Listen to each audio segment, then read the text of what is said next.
Assalomu alaykum. Aka, Hoji ukamiz bilan Madinaning ko'chalarida saharlik qilyapman.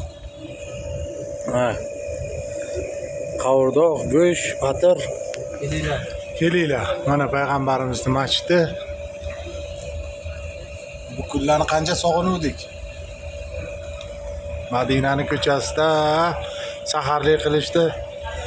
Har bir mo'minga yetkazsin Alloh taolo. Har bir mo'minni chaqirsin mana shu yerlarga kelib payg'ambarimiz Muhammad sallallohu alayhi vasallamni ziyorat qilib ketib, Makkalarni ziyorat qilib tavof qilish hammaga nasib qilsin.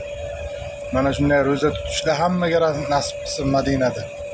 Madinaning ko'chalarida mana shunday saharlik qilib, og'izlarni yopib, kirib bomdod namozlarini o'qib, ibodatlarni qilib, ziyoratlarni qilish hammaga nasib aylasin. Assalomu alaykum va rahmatullohi va barakotuh. Sog' salomat bo'linglar jigarlarim.